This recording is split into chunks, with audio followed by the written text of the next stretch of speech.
Good morning students. आज हम start करेंगे with exercise 2.3 starting with question number first part. We have given that A N is equals to this.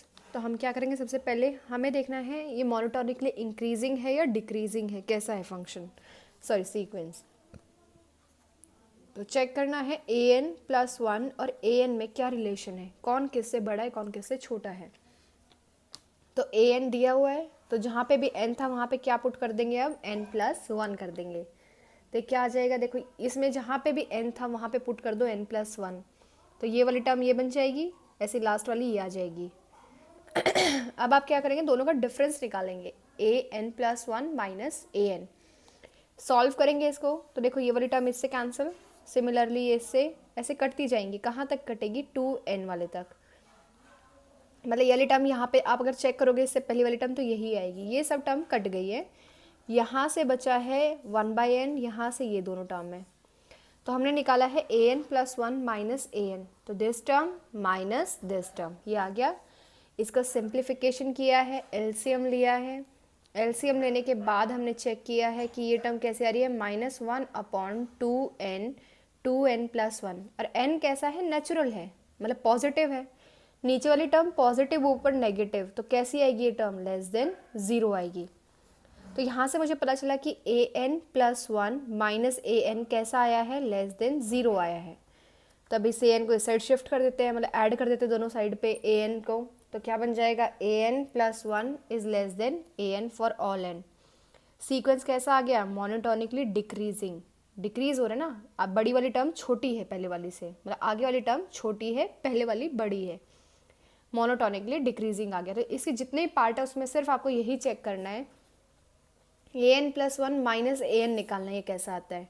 अगर less than zero आएगा monotonically decreasing, greater than zero monotonically increasing आ जाएगा। फिर आप इसी का सेकंड का फर्स्ट पार्ट देखें, इसमें हमें ए एन दिया है, ए एन प्लस वन हमने निकाल लिया है। अब दोनों का फिर से डिफरेंस चेक किया, तो डिफरेंस कैसा आ रहा है, a n plus one minus a N is less than zero. तो यहाँ से अगर हम ऐड कर दे दोनों साइड पे ए एन, तो क्या आ जाएगा, a n plus one is less than a n. इसका मतलब सीक्वेंस कैसा आ गया है, मोनोटोनिकली डिक्रीजिंग। मोनोटोनिकली डिक्रीजिंग आ गया। तो इसके बाद देखें, अब जो हमें ए एन दिया था वो कैसा दिया था, यही था one plus one upon N है, मतलब एन क्या है, एक नेचुरल नंबर है। तो ये टर्म कैसी होगी, ओवरऑल वन से बड़ी होगी। तो देखो मैं अगर फंक्शन ये सीक्वेंस बनाऊं तो वन से बड़ी है सारी टर्म्स। तो इसका मतलब कहाँ पे रुका हुआ है, नीचे की साइड रुका हुआ है, तो क्या आ जाएगा, बाउंडेड बिलो आ गया है। Thus we have sequence A N monotonically decreasing पहले दिखाया था, और यहाँ से क्या दिखा दिया, बाउंडेड बिलो। तो इन दोनों से मिला के हम क्या कह देंगे, क्योंकि हमने एक थ्योरम की थी कि जो फंक्शन मोनोटोनिकली इंक्रीजिंग हो डिक्रीजिंग हो, डिक्रीजिंग में बाउंडेड बिलो हो तो क्या हो जाएगा, कन्वर्जेंट। इंक्रीजिंग में बाउंडेड अबव हो तो वो भी क्या हो जाएगा, कन्वर्जेंट। इतना हो गया, फंक्शन कन्वर्जेंट आ गया है। अब नेक्स्ट हम इसकी लिमिट चेक करते हैं, तो limit N tending to infinity A N equals to में क्या आ जाएगा, ए एन की वैल्यू रख दो, one plus one by N. One by N का मतलब क्या है, एन की जगह इन्फिनिटी आएगा, तो one by infinity is zero, तो वन प्लस जीरो कितना आ जाएगा, आंसर वन। तो इसका मतलब ए एन किसको कन्वर्ट कर रहा है, वन को। अब नेक्स्ट देखो, इसी में ही फोर्थ क्वेश्चन है, ए एन दिया है। इस ए एन को हम डायरेक्टली नहीं कर सकते हैं, क्योंकि इसको प्लस माइनस करने का हमें नहीं पता चलेगा, क्योंकि इसमें अंडर रूट्स है। तो हम क्या करेंगे, पहले इसको रैशनलाइज करेंगे, जो भी टर्म दी है इसमें प्लस लगा के एक बार ऊपर मल्टीप्लाई, नीचे भी ऐसे डिवाइड में ले आएंगे। इसको सिंप्लीफाई करेंगे, तो सिंप्लीफाई करने के बाद देखिए क्या आ रहा है, सिंप्लीफाई किया तो एन से n cancel, one upon this आ गया। तो अब ये ए एन है, ऊपर कभी भी अंडर रूट ना हो, नीचे हो, ए एन प्लस वन ये बन जाएगा। जहाँ पे भी एन था वहाँ पे अब क्या पुट कर दोगे आप, एन प्लस वन। और हमें पता है अंडर रूट एन से बड़ा क्या होता है, under root N plus one. इतनी बात ठीक है। और हमें ये भी पता है under root N plus one से बड़ा क्या होता है, under root N plus two. ये दोनों अलग अलग है, फर्स्ट सेकेंड, दोनों को ऐड कर दो इनइक्वालिटी को, तो लेफ्ट हैंड साइड लेफ्ट में ऐड हो जाएगी, राइट हैंड साइड राइट में, तो ये इससे लेस आ गया है। अब हम क्या करेंगे, क्योंकि देखो हमें इसका पता लगाना है कि ए एन बड़ा है या ए एन प्लस वन बड़ा है। तो इसमें क्या यूज़ हो रहा था, अंडर रूट में n+1 n+2, तो ये इनको एक साइड बना लिया है। ऐसे ही an में क्या यूज़ हो रहा था, अंडर रूट n और n+1, उनको एक साइड बना लिया है। अब क्या करेंगे, ये 1 में यूज़ हो रहे हैं ना दोनों में, देखो an में भी 1 में है, an+1 में भी 1 में है। अब इनका ले लेंगे रेसिप्रोकल। रेसिप्रोकल लेने के बाद साइन चेंज हो जाएगा, मतलब ये वाली टर्म बड़ी है, ये छोटी है। ये कौन सी टर्म थी, ये an थी, ये किसकी वैल्यू थी, an+1 की।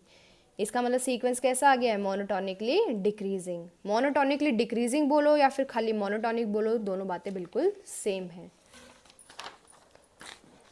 डिक्रीजिंग में सिर्फ क्या आ जाता है, आप स्पेसिफाई कर देते हो कि मोनोटोनिक तो है लेकिन मोनोटोनिकली डिक्रीजिंग है। अब an देखते हैं, under root n+1 minus under root n। n को आप कोई भी नेचुरल नंबर रखो, अपनी रफ कॉपी में आप रखना स्टार्ट कर दो 1 2 3, तब चेक करो ये डिफरेंस कैसा आएगा। ये हमेशा कैसा आएगा, ग्रेटर देन 0 आएगा। मतलब an जो सीक्वेंस था उसकी सारी टर्म 0 से आगे है, 0 से बड़ी है। ये बड़े का आ गया ना साइन, ये वाली टर्म कैसी है, 0 से बड़ी है, मतलब इस साइड है सीक्वेंस पूरे का पूरा। तो 0 ने उसको क्या कर दिया, नीचे जाने से रोक दिया, तो इसका मतलब फंक्शन कैसा हो गया है, बाउंडेड बिलो हो गया है।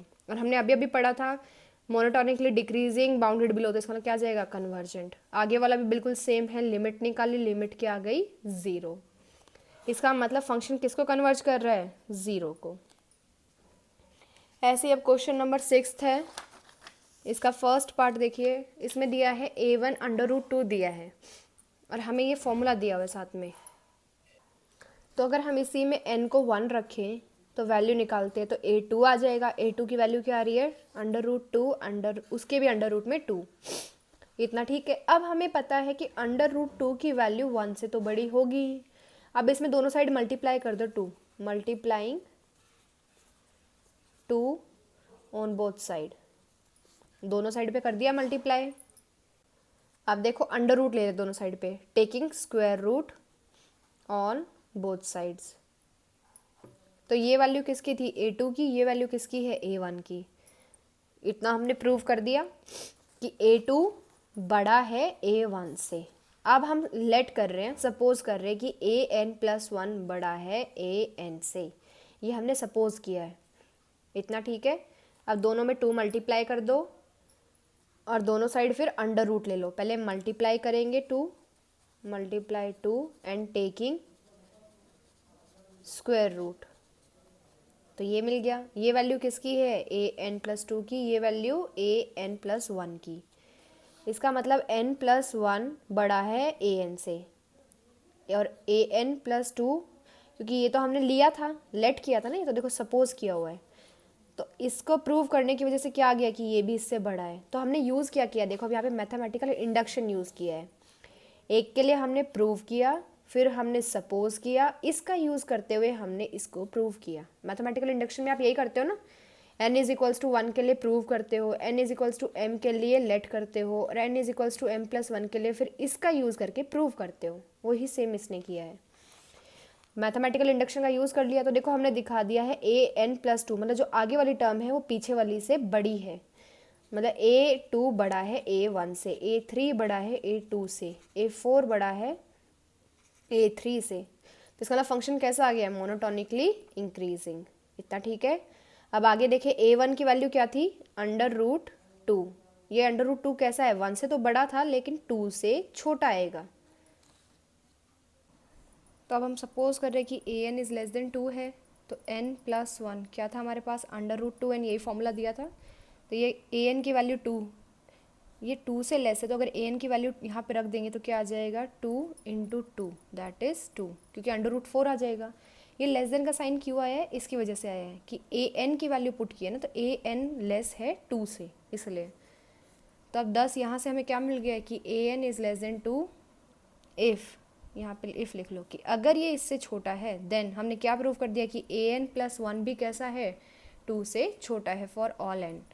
तब हमने मैथमेटिकल प्रिंसिपल यूज़ किया है यहाँ पे, बाय मैथमेटिकल प्रिंसिपल। हमने क्या यूज़ किया उससे, मैथमेटिकल इंडक्शन से।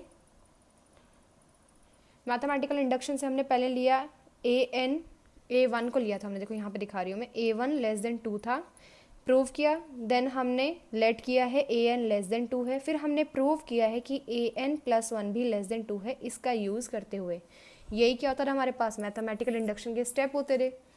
ये रख दिया। अब आगे देखो, दिस इम्प्लाइज जो हमारा फंक्शन है वो कैसा है, पूरे का पूरा सीक्वेंस है, 2 से छोटा है।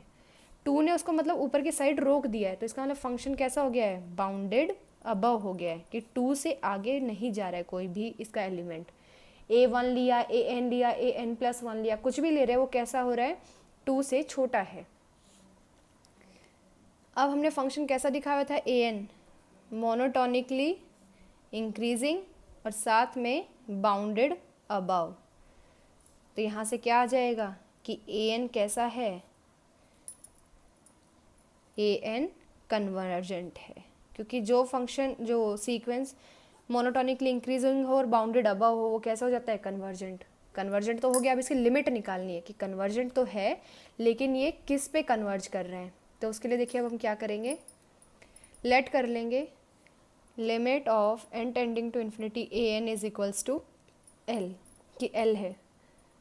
अब हमें पता है a n plus 1 limit of tending to infinity is equals to limit N tending to infinity A n, दोनों की लिमिट सेम ही होगी क्योंकि सीक्वेंस कन्वर्जेंट है, तो एक ही उस पर जाएगा कि ए एन प्लस 1 हो या फिर ए एन हो या फिर ए एन माइनस 1 हो, सबकी लिमिट सेम होगी।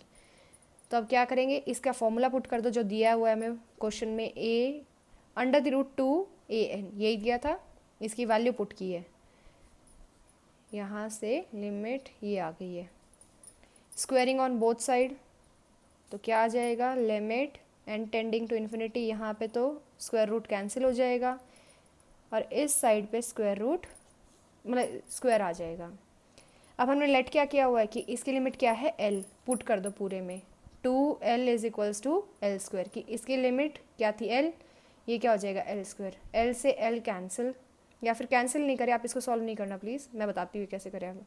2l is equals to L square, अब इसको इस साइड ले आओ, L square minus 2l is equals to 0, L common, l minus 2 is equals to 0, तो l की वैल्यू आई है या तो 0 या फिर 2, और लेकिन हमने an कैसा कहा था, an हमें कैसा गिवन है, greater than equal to under root 2, तो क्या वो 0 हो सकता है, नहीं, क्योंकि वो तो अंडर रूट 2 से ज़्यादा है, तो इसका मतलब लिमिट क्या आ जाएगी, यहाँ से 2 आ जाएगी।